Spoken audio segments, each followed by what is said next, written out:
Vamos a comenzar entonces con el tema que serían las variables. Vamos a ver este diagrama. Ahí está. ¿Ok? ¿Qué son los tipos de datos en Java? Hace dos clasificaciones, o sea, hay dos categorías y le llama primitivos y no primitivos. Primitivos es lo mismo que decir datos simples o sin estructura. Y no primitivos es lo mismo que decir datos compuestos o con estructura. Veamos qué es un dato primitivo antes de pasar a la clasificación. Un dato primitivo o simple es aquel que únicamente puede almacenar un valor a la vez. Si yo tengo una variable primitiva o simple, sin importar el tipo, si es numérica, si es carácter, sin importar el tipo, y yo guardo un valor en esa variable, ¿verdad? Y después yo quiero guardar un segundo valor en esa variable, ¿qué pasa con el primer valor que yo guardé? Desaparece. ¿Por qué? Porque al ser una variable de tipo simple o una variable primitiva, solo es capaz de almacenar un valor a la vez. En Java, las categorías que existen son los booleanos y los numéricos. ¿Qué es un dato de tipo booleano? Es aquel que únicamente puede almacenar dos posibles valores. O es verdadero o es falso. ¿Eh? Se le conoce, para definir una variable de tipo booleano en Java, al tipo de datos se le conoce como boolean. Ese es el nombre del dato cuando definamos la variable. Por ejemplo, quiero definir una variable de tipo lógico, o sea, que se llame respuesta. Te voy a decir boolean, que es el tipo de dato, y después el nombre de la variable, respuesta. Ahora tenemos los numéricos. Los numéricos, ya sabemos cómo se categorizan, que son los numéricos con componente decimal, a lo que nosotros llamamos reales. Y los numéricos que no tienen componente decimal, a los cuales llamamos enteros. Los tipos de datos en Java para los reales, que aquí les dice flotantes, son el float y el double. Los dos son numéricos con componente decimal. La diferencia entre ambos es la cantidad en memoria que ocupan. Ya lo vamos a ver después en un cuadrito. Los enteros. Los datos de tipo entero existen 4 en Java. Que son el byte, el short, el int y el long. ¿Bien? Numéricos enteros. ¿Cuál es la diferencia entre los 4? Va desde el que abarca menos memoria, que es el byte, hasta el que ocupa mayor memoria, que es el long. Y tenemos el dato de tipo carácter. Ustedes saben que un dato de tipo carácter únicamente tiene longitud 1, o sea, una sola posición, en la cual yo puedo guardar ya sea una letra, un carácter especial como la pleca, como la arroba, o un dígito del 0 al 9, pero solo una sola posición. ¿Verdad? En Java, al dato tipo carácter se le llama char. ¿Verdad? Recuerden también, siempre tenganlo presente, que a pesar de que un dato de tipo char, yo puedo guardar un dígito, por ejemplo el 9, ese 9 no es un número, o sea que no lo puedo utilizar para operaciones aritméticas. Si yo deseo usarlo para operaciones aritméticas ese 9, o lo defino directamente como un numérico en cualquiera de las categorías, o tengo que realizar una conversión de tipos, que también vamos a ver eso. Creo que ya la próxima semana. ¿Eh? Pero no lo puedo utilizar directamente para hacer operaciones aritméticas. Esos son los datos primitivos. ¿Quedó claro? Sí, sí, Sí, listo. Bien. Ahora, los no primitivos, que les dije que también se llamaban compuestos o con estructura. ¿Qué significa esto? Bien, vamos a ver un ejemplo clásico que aquí lo menciona, los arrays o arreglos. ¿De acuerdo? Los arreglos se clasifican, bueno, hemos visto, si llevaron metodología conmigo y espero que los demás también, vimos los vectores y las matrices. ¿Cuál es la característica principal de estos tipos de datos con respecto a los primitivos o simples? Que ya sea un vector o una matriz son capaces de almacenar varios valores al mismo tiempo. Por ejemplo, si yo tengo aquí 40 alumnos matriculados, ¿verdad? Y yo quiero guardar los nombres de los 40 alumnos, ¿verdad que no lo podría hacer en una variable primitiva? Porque ya dijimos, la variable primitiva o simple solo es capaz de guardar un valor. Entonces, si yo leo el nombre de un alumno, una vez que lea el segundo, el nombre del primero desapareció, se reemplaza. Pero si yo utilizo un vector, yo puedo definir un vector de tamaño 40 y en esa variable tipo vector tener guardados los 40 datos al mismo tiempo. Por eso son compuestos o estructurados. Ahora, este de acá primero es el string, que significa cadena de caracteres.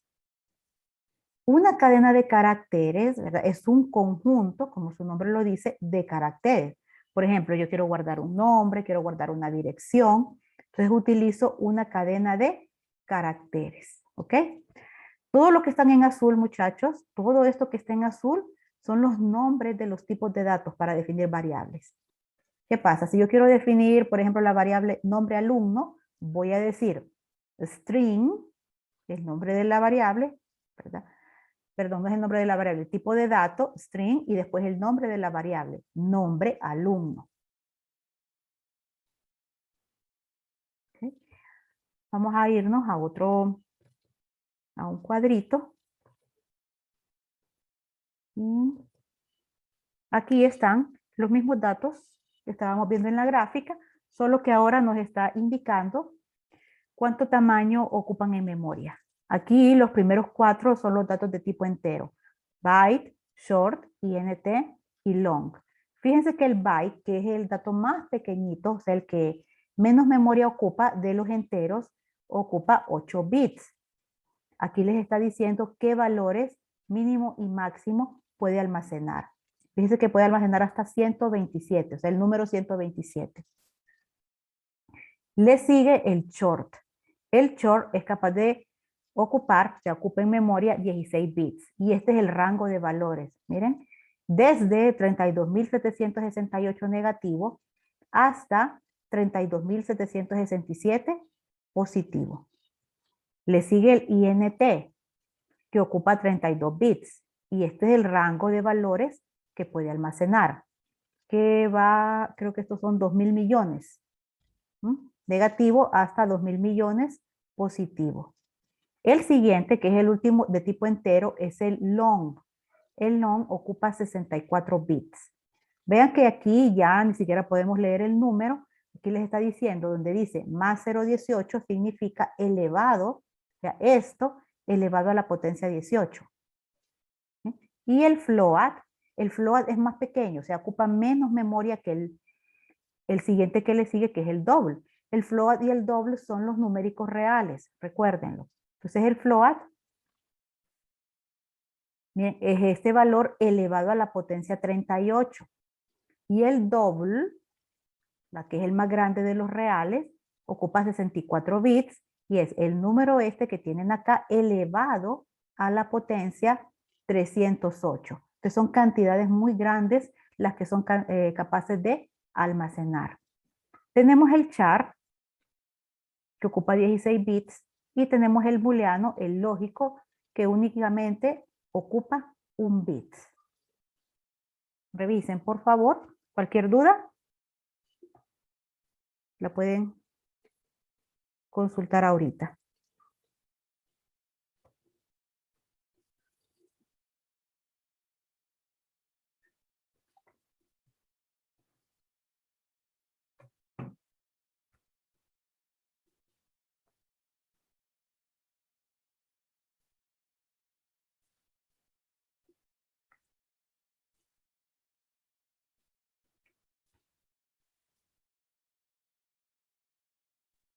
¿No hay Lick, consulta? una Diga, pregunta. diga.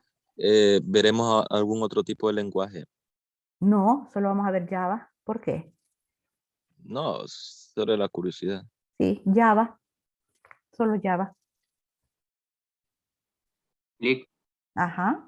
tengo una consulta, si me puede volver a explicar para qué sirve el booleano. El booleano. Ok.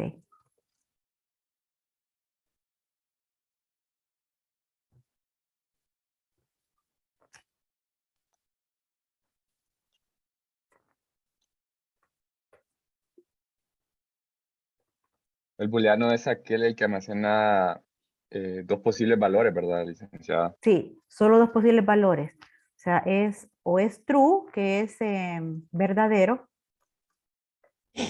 y el otro valor que puede almacenar es false, que es falso.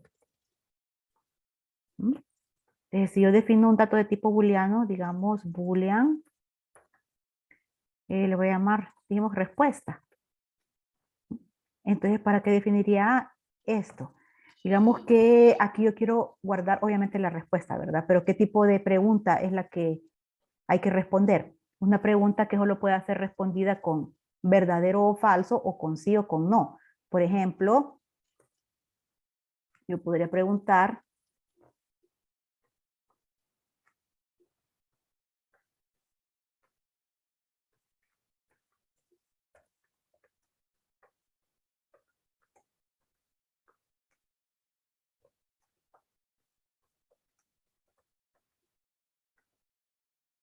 aquí solo hay dos posibles respuestas, ¿verdad? O sí tiene la licencia o no tiene la licencia. ¿Eh? Si yo digo que voy a leer, vamos a aquí, leer respuesta. Bien. ¿Qué valor tendría la variable respuesta si la persona que responde dice que no tiene la licencia? Tendría un valor de false. El estado de la variable sería falso. Pero si la persona dice que sí tiene la licencia, ¿cuál es el valor que tendría la variable respuesta? Verdadero.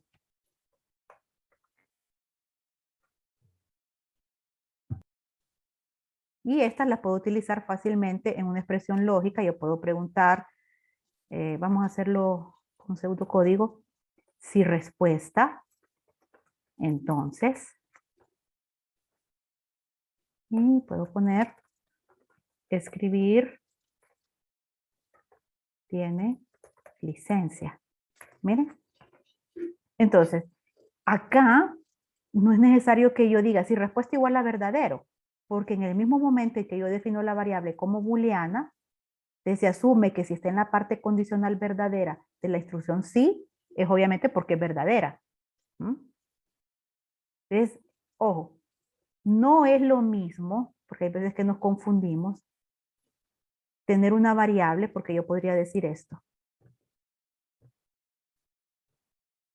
Ah, no quiero que sea booleana, no, la voy a definir como char. ¿Mm? Y voy a hacer la misma pregunta, no la voy a volver a escribir. ¿Posee licencia de manejo de vehículo liviano? ¿Mm? ¿Cuál es la característica de una variable de tipo char? Que solo puede almacenar un carácter a la vez. Entonces va a poder decir respuesta, puede ser. ¿Verdad? Si tiene la licencia, va a decir que sí. ¿Mm? Pero si no tiene la licencia, va a decir que no. Y yo después puedo preguntar, si respuesta es igual a S, entonces, etcétera, etcétera. Pero acá, al ser respuesta char, nada va a impedir que yo pueda almacenar, por ejemplo, una W. Es un carácter. O que yo, por ejemplo, pueda almacenar un 7. Es un carácter. O que pueda almacenar, digamos, una pleca. ¿Mm? Es un carácter. ¿Verdad? Entonces, aguanta char con ese tipo de valores. ¿Bien? Entonces, ahí no está restringido únicamente a S de sí o N de no. En cambio, el booleano sí. Yo no puedo guardar otra cosa que no sea verdadero o falso. ¿Le respondí la pregunta? Sí. Ok. Bien. Quiero que levanten la mano quienes no tienen instalado el NetBeans.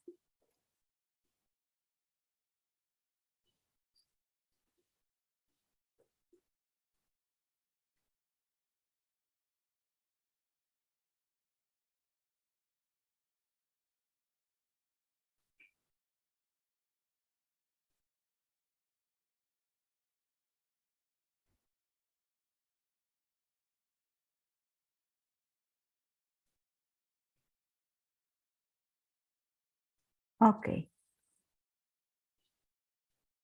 Bueno, son pocas personas a los que les hace falta instalarlo, entonces aprovechen para ya tenerlo listo el lunes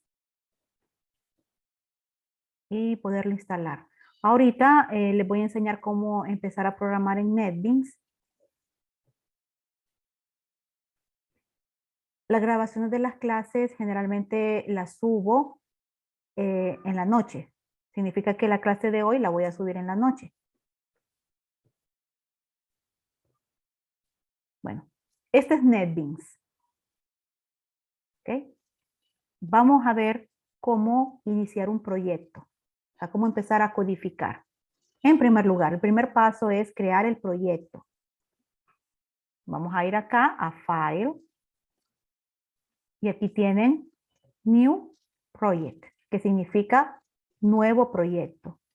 Lo selecciono y me abre esta ventana de New Project.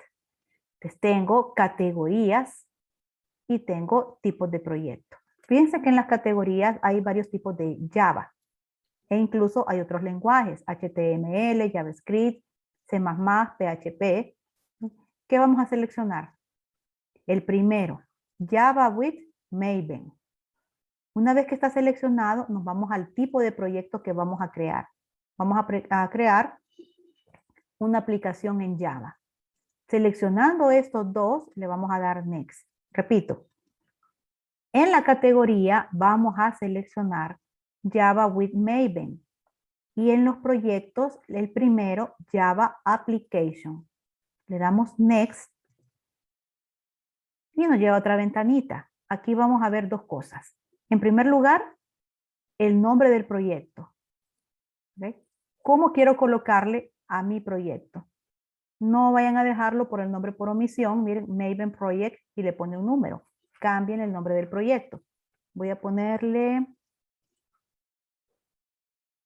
variables Java. ¿Ok? Después tenemos Project Location. ¿Dónde voy a guardar mi proyecto? Yo tengo una carpeta creada en mi computadora, así que le di esa dirección. Ustedes pueden crear una carpeta en su computadora, ¿verdad? Y la buscan. Aquí está el botón de Browse, ¿verdad? Y la seleccionan. Bien, no vamos a tocar nada más. Le vamos a dar Fin.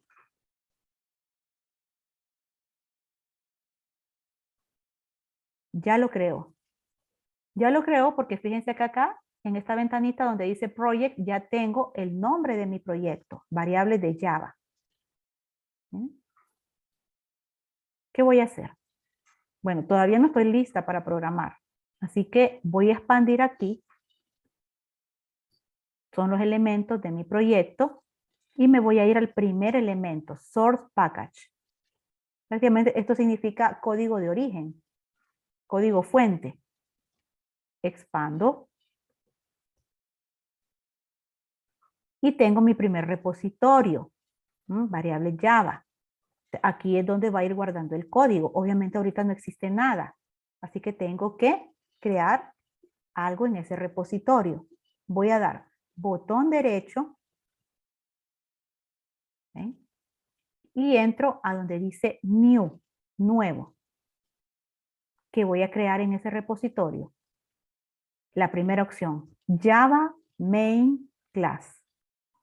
Repito.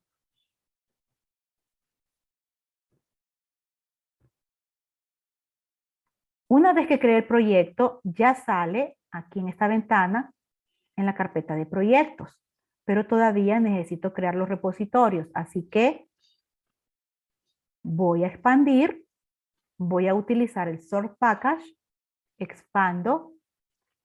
Aquí está el repositorio. Doy botón derecho ahí.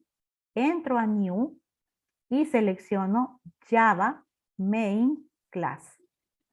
Vamos a seleccionarlo. Se abre esa ventana. Miren.